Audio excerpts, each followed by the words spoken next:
ओम शांति।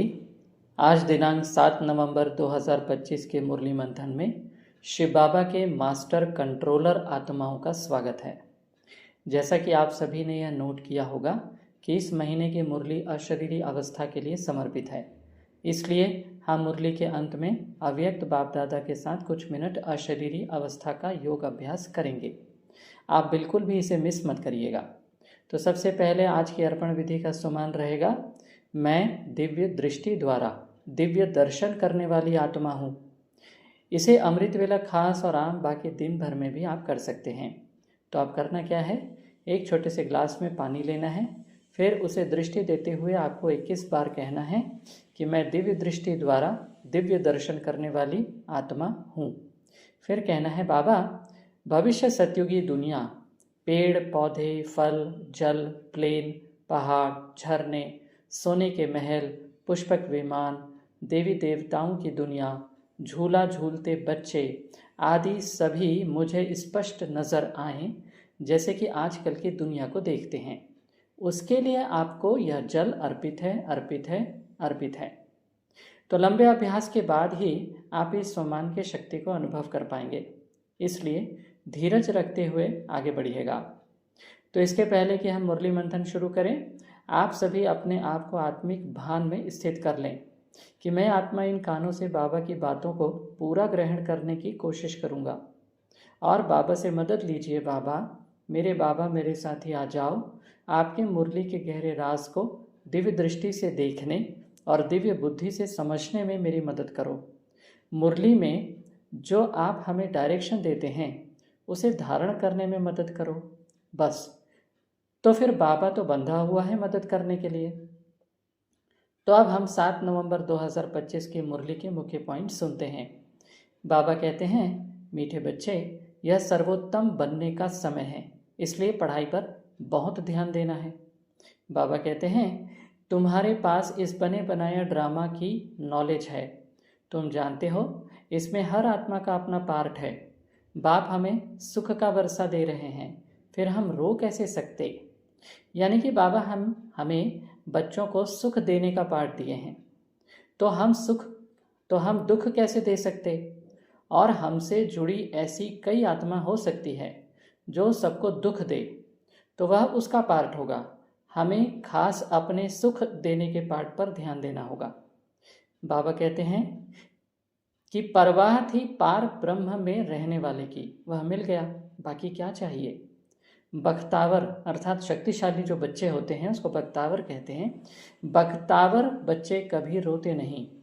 आगे बाबा कहते हैं कि त्रिमूर्ति शिव बाबा बच्चों प्रति समझाते हैं। अब बाबा त्रिमूर्ति शब्द क्यों कह रहे हैं, क्योंकि आमतौर पर जितने भी भक्ति में गायन हुए हैं या ज्ञान दिया गया है वो या तो ब्रह्मा या विष्णु या शंकर या कृष्ण या राम के नाम पर है, लेकिन वास्तविक में निराकार परमात्मा को सब भूल गए जो इन सभी देवताओं के को रचने वाले हैं। इसका मतलब यह कि पूरा ज्ञान शिव यानी कि ज्योति स्वरूप परमात्मा दे रहे हैं। यह बात सबको पक्का करवाना है और खास आज की आत्माओं को यह पक्का करवाना बहुत ज़रूरी है, तभी सबका कल्याण होगा। आगे बाबा कहते हैं कि तुम भी किसको समझाते हो तो तुम आत्मा कहेंगे। शिव बाबा ऐसे कहते हैं।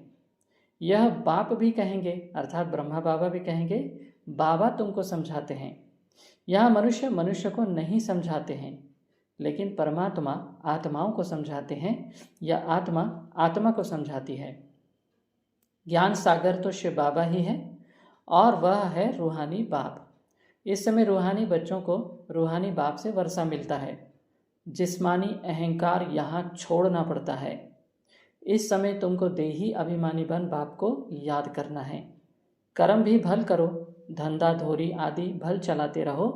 बाकी जितना समय मिले अपने को आत्मा समझ बाप को याद करेंगे तो विक्रम विनाश होंगे। यानी कि विक्रम समाप्त करने की यह शर्त है कि अपने को आत्मा समझो। आगे बाबा कहते हैं कि तुम जानते हो शिव बाबा इसमें आया हुआ है, वह सत्य है, चैतन्य है, सतचित आनंद स्वरूप कहते हैं ना। तो बाबा यहाँ पर हमें हर बात में शिव बाबा कह रहे हैं, इसे पक्का करने को कह रहे हैं। और यही हमें अच्छे से पक्का करना है।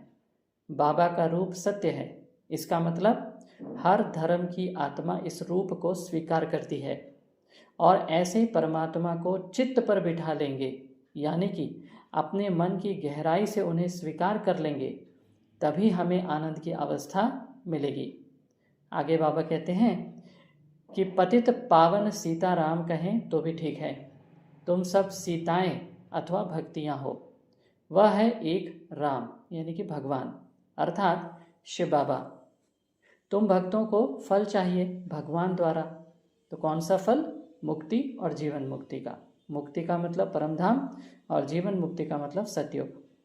तो यहाँ पर बाबा यह कहना चाह रहे हैं कि जैसे शिव ब्रह्मा विष्णु और शंकर के पिता हैं, ठीक ऐसे ही वह लक्ष्मी नारायण, राम सीता और बाकी सभी धर्म स्थापक आत्माओं के पिता हैं।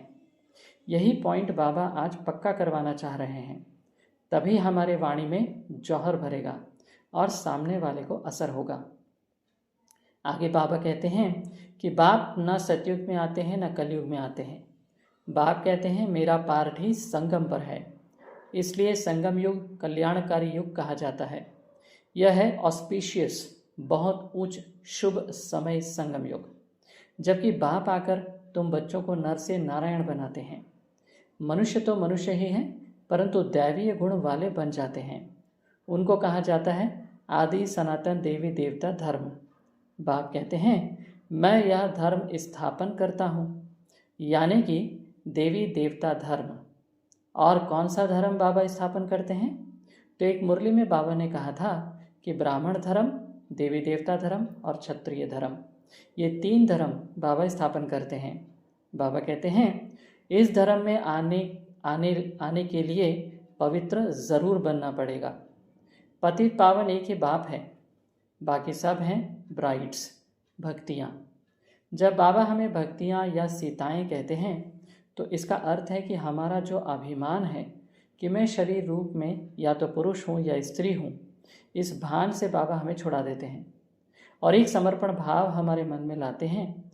इसलिए हमें हमेशा उनकी दुल्हन के रूप में, सजने के रूप में बाबा देखने को कहते हैं। एक दूल्हा केवल बाबा है और हम सब उनकी सजनी। तो इससे हमारा देह का भान या बुद्धि का अभिमान सब समाप्त हो जाता है। बाप ने समझाया है रुंड माला भी होती है और रुद्र माला भी होती है। विष्णु के गले में रुंड माला दिखाते हैं। तुम बच्चे विष्णुपुरी के मालिक बनते हो, लेकिन नंबरवार। तो तुम जैसे विष्णु के गले का हार बनते हो, पहले पहले शिव के गले का हार बनते हो, उनको रुद्रमाला कहा जाता है। जो जपते हैं, माला पूजी नहीं जाती, सिमरी जाती है, अर्थात स्मरण किया जाता है। बाबा यहाँ पर यह कहना चाह रहे हैं कि सबसे पहले संगम युग में हम शिव बाबा से ज्ञान लेते हैं, इस कारण हम रुद्रमाला में आते हैं, यानी कि हम आत्माओं को आध्यात्मिक रूप से माला के दाने के रूप में दिखाया जाता है, जिसे हमारे भक्त आज भी सिमर रहे हैं। उसके बाद हम सतयुग में आते हैं, यानी विष्णु के वंशावली में आते हैं, यानी उनके बच्चे होते हैं, लेकिन नंबरवार। तो उसे रुंड माला कहा गया है। आगे बाबा कहते हैं कि माला में सबसे पहले होता है फूल, फिर युगल दाना। प्रवृत्ति मार्ग है ना, प्रवृत्ति मार्ग शुरू होता है ब्रह्मा, सरस्वती और बच्चों से, यानी कि संगम युग से। वैसे तो इस युग में भी यही समझा जाता था कि भक्ति में भगवान को प्राप्त करने के लिए घर बार छोड़ना पड़ेगा, लेकिन जब से शिव बाबा इस धरती पर आए तो उन्होंने प्रवृत्ति मार्ग की स्थापना की और यह बताया कि घर बार बिना छोड़े भी भगवान को पा सकते हैं और कैसे घर में एक साथ जोड़े रहकर भी पवित्र जीवन जीकर परमात्मा को पा सकते हैं। फिर बाबा कहते हैं कि यही फिर देवता बनते हैं। लक्ष्मी नारायण है फर्स्ट, ऊपर में है फूल शिव बाबा। माला फेर फेर कर पिछाड़ी में फूल को माथा टेकते हैं। शिव बाबा फूल है जो पुनर्जन्म में नहीं आते हैं, इनमें प्रवेश करते हैं, अर्थात ब्रह्मा में। वही तुमको समझाते हैं, यानी कि शिव बाबा हमें ब्रह्मा के माध्यम से ही समझाते हैं। आगे बाबा कहते हैं कि इनकी आत्मा अर्थात ब्रह्मा बाबा की आत्मा तो अपनी है, वह अपना शरीर निर्वाह करती है, उनका काम है अर्थात शिव बाबा का काम है सिर्फ ज्ञान देना। जैसे कोई स्त्री व बाप आदि मरते हैं तो उनकी आत्मा को ब्राह्मण के तन में बुलाते हैं। आगे आती थी, अब वह कोई शरीर छोड़कर तो नहीं आती है। यह ड्रामा में पहले से ही नोंद है। यह सब है भक्ति मार्ग। वह आत्मा तो गई, जाकर दूसरा शरीर लिया। तुम बच्चों को अभी यह सारा ज्ञान मिल रहा है, इसलिए कोई मरता है तो भी तुमको कोई चिंता नहीं। अम्मा मरे तो भी हलवा खाना, अर्थात मुरली सुनते रहना है। बाबा ने शांता बहन का मिसाल देते हुए समझाया है कि बच्ची ने जाकर उन्होंने समझाया कि तुम रोते क्यों हो, उसने तो जाकर दूसरा शरीर लिया, रोने से लौट थोड़े ही आएगी, बख्तावर बच्चे थोड़े ही रोते हैं। तो वहाँ सबका रोना बंद कराए समझाने लगी। ऐसे बहुत बच्चियाँ जाकर समझाती हैं, अभी रोना बंद करो, झूठे ब्राह्मणों को नहीं खिलाओ, हम सच्चे ब्राह्मणों को ले आते हैं। फिर ज्ञान सुनने लग जाते हैं, समझते हैं यह बात तो ठीक बोलते हैं। ज्ञान सुनते सुनते शांत हो जाते हैं। 7 दिन के लिए कोई भागवत आदि रखते हैं तो भी मनुष्य के दुख दूर नहीं होते। यह बच्चियां तो सबके दुख दूर कर देती हैं। तुम समझते हो रोने की तो दरकार नहीं, यह तो बना बनाया ड्रामा है। हर एक को अपना पार्ट बजाना है, कोई भी हालत में रोना नहीं चाहिए। बेहद का बाप, टीचर, गुरु मिला है जिसके लिए तुम इतना धक्का खाते रहते हो। पार ब्रह्म में रहने वाले परमात्मा मिल गया तो बाकी क्या चाहिए। बाबा यह सब सेवा करने की विधि बता रहे हैं और साथ में हमारा उमंग उत्साह भी बढ़ा रहे हैं। बाबा कहते हैं, तुम जानते हो हम माया पर जीत पाकर जगत जीत बनेंगे। हथियार आदि की कोई बात नहीं, तुम हो शिव शक्तियाँ, तुम्हारे पास है ज्ञान कटारी और ज्ञान बाण। उन्होंने फिर भक्ति मार्ग में देवियों को स्थूल बाण, खड़ग आदि दे दी है। बाप कहते हैं ज्ञान तलवार से विकारों को जीतना है, बाकी देवियाँ कोई हिंसक थोड़ी ही हैं। यह सब है भक्ति मार्ग। साधु संत आदि हैं निवृत्ति मार्ग वाले, वह प्रवृत्ति मार्ग को मानते ही नहीं। तुम तो संन्यास करते हो सारी पुरानी दुनिया का, पुराने शरीर का। अब बाप को याद करेंगे तो आत्मा पवित्र हो जाएगी, ज्ञान के संस्कार ले जाएंगे, उस अनुसार नई दुनिया में जन्म लेंगे।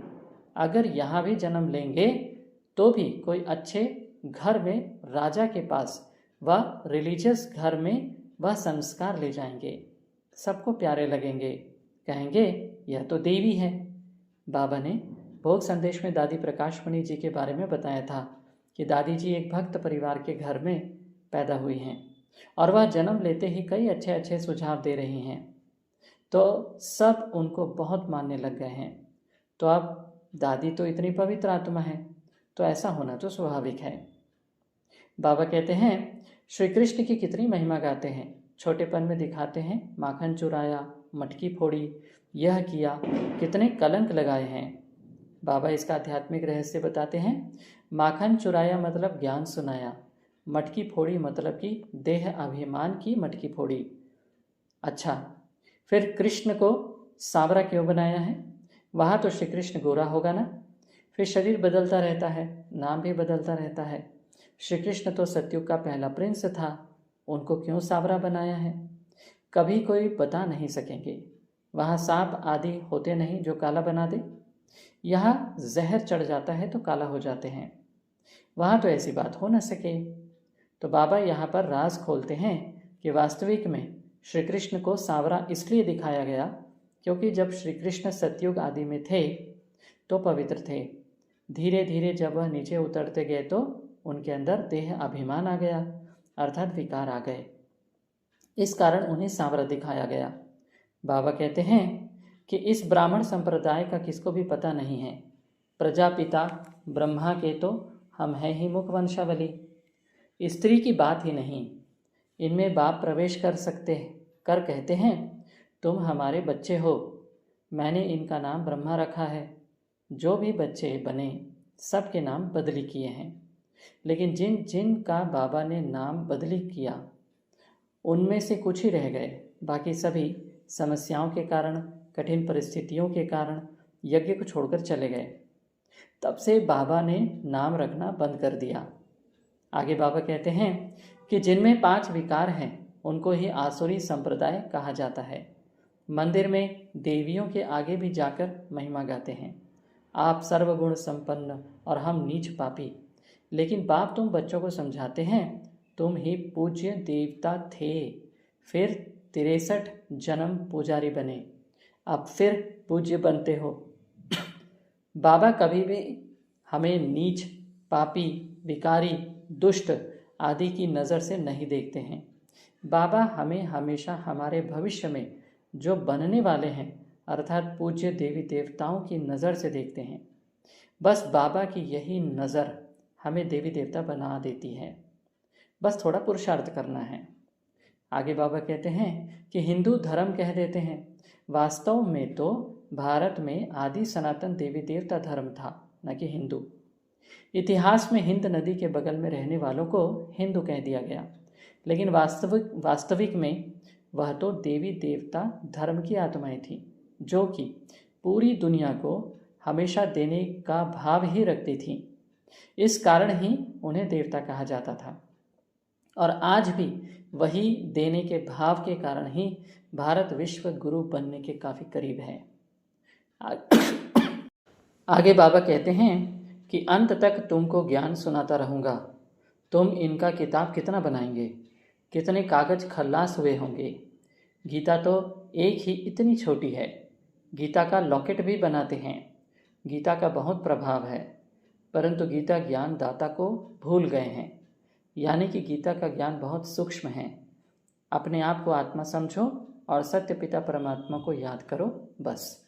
लेकिन इस बात को बुद्धि में बिठाने के लिए कितने वर्ष लग जाते हैं, इस कारण कई कागज वेस्ट हो जाते हैं, लेकिन कोई बात नहीं, ड्रामा। अब बाबा वरदान देते हैं कि कंट्रोलिंग पावर द्वारा 1 सेकंड के पेपर में पास होने वाले पास विद ऑनर भव।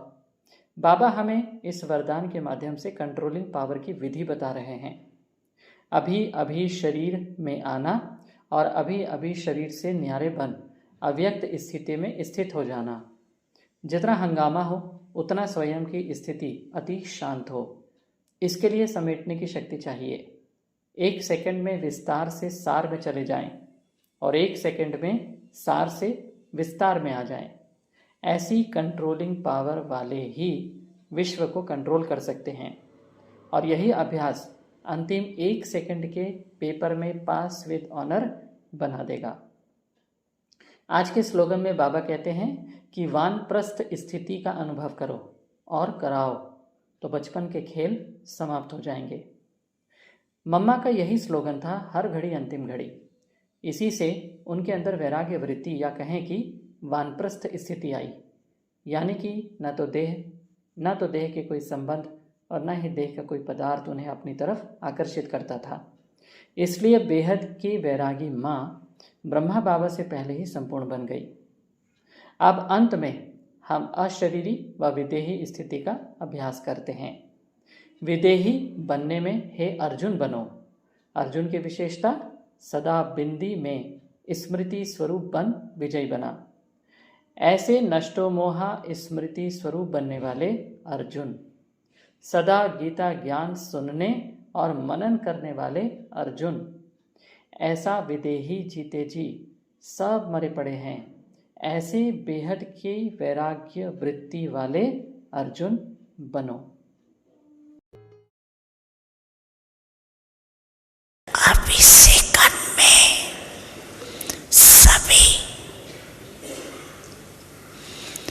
मैं परम धाम निवासी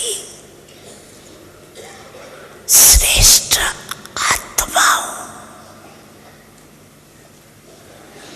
इस स्मृति के स्विच को ऑन